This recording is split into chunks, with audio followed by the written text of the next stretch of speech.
Thank you for coming tonight, everyone. I am Nicole Renee Peters.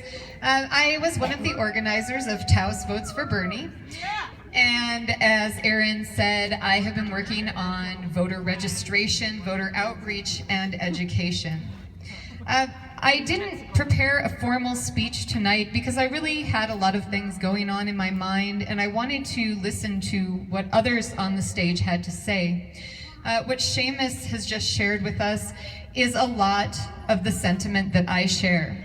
Being a community organizer and leader, I have worked with so many people across this community who supported Bernie Sanders, not because of the name Bernie Sanders, but because of what he represents. Yeah.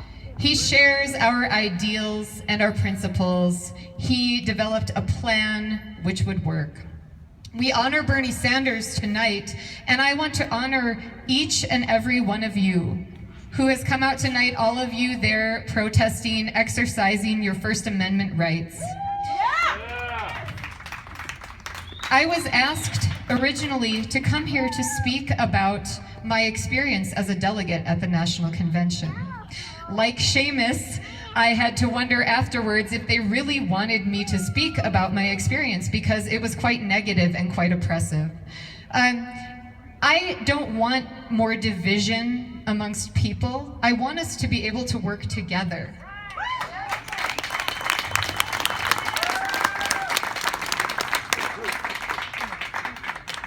What needs to happen in order for people to work together? It was mentioned here in a conversation I had before this that there was healing that needed to take place. There is a lot of healing that needs to take place, but as Seamus has mentioned, there is not a lot of move on the part of many of the party members to meet all of these people on their own terms, or even to reach out to them. My experience at the National Convention was that it was a giant commercial staged for Hillary Clinton. We were supposed to conduct business of the convention. I know many delegates from other delegations who tried to get access to a microphone so that they could present amendments to business. They were denied that. I love democracy. That's why I'm standing here before you. I want this to work. I want it to work. I want it to work badly because, like all of you, I want our country to be better. I want systems that work for the people. I think that you became a Democrat because you believed in these ideals. What we found at the convention was that our voices were being suppressed. Delegates were being told what to say and what not to say. We were being told to shut up for expressing our viewpoints. Just like here! Just like here! Just like here. Signs were trying to be removed from us if they were not officially issued. I was informed personally by a representative that if, on one night of the convention, that if I held up an unofficially issued sign, which means a sign that was counter to Hillary Clinton, who I am not a pledged delegate to, I'm a pledged delegate to Bernie Sanders. I was told that first I would be warned. Secondly, if I held up the sign again, it would be taken away. And thirdly, I would be removed from the convention.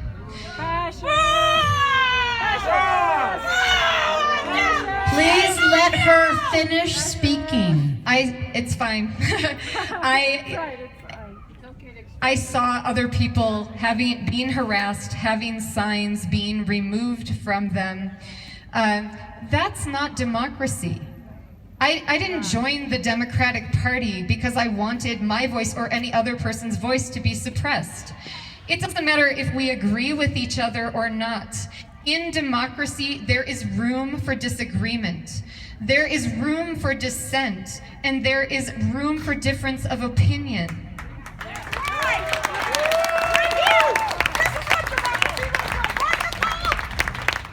I don't agree with everything that everyone here stands for, and you don't all agree with everything that I stand for. But we all should have a right under democracy to express ourselves in this way. And furthermore, in the Democratic Party, We all should have representation and a voice. That's right. That's right. I'm not here to demonize anyone. There are people, elected representatives, sitting on this stage who have dedicated much of their lives to public service. They have worked hard for New Mexico. I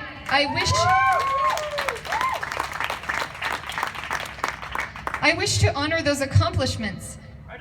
But in addition to that, just because someone has served as a public servant does not give them the right to ignore the voice of the people. Thank you. That's right. Listen up. These people on stage, many of them are up for election or re-election.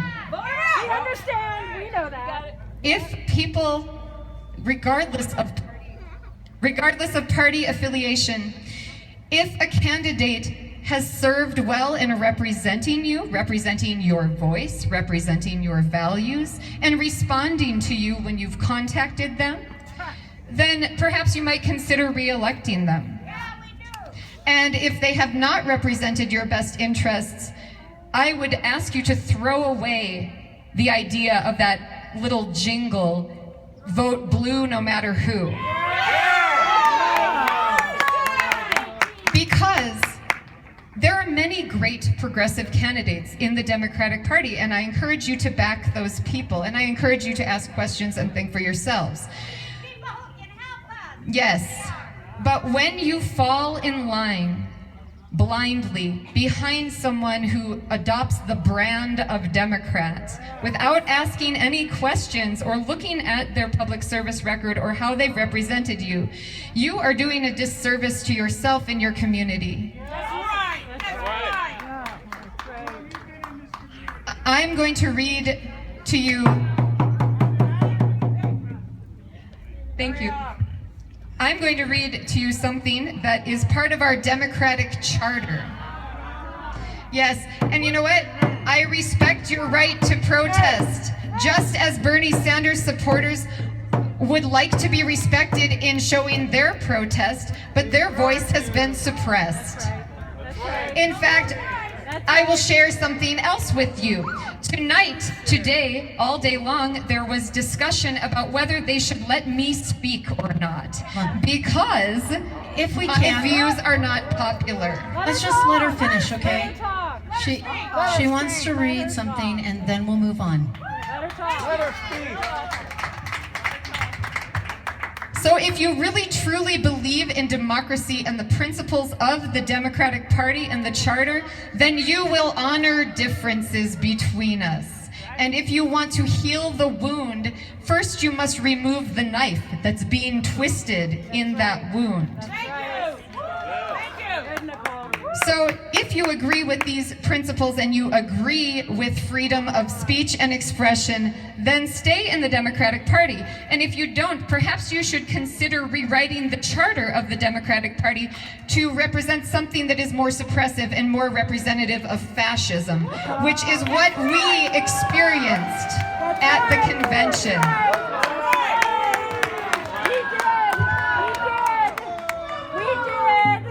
We, the Democrats of the United States of America, united in common purpose, hereby rededicate ourselves to the principles which have historically sustained our party.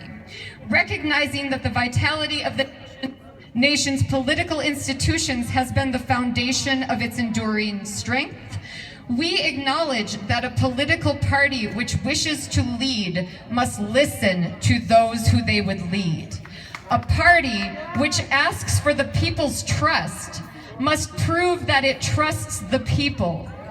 And a party which hopes to call forth the best the nation can achieve must embody the best of the nation's heritage and traditions. What we seek for our nation, we hope for all people. All people. Individual freedom in the framework of a just society. Political freedom in the framework of meaningful participation of all citizens, meaning giving a voice to everyone, regardless of whether you agree with it or not. Bound by the United States Constitution Constitution, aware that a party must be responsive to be worthy of responsibility. That's right. We pledge ourselves to open, honest endeavor and to the conduct of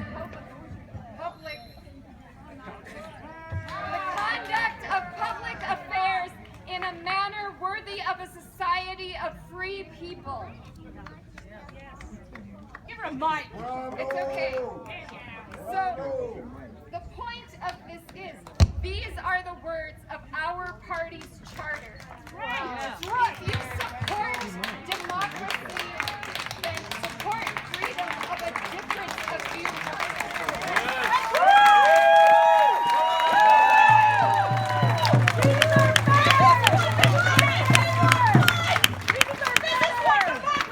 We may be running out of battery. That's all that's going on with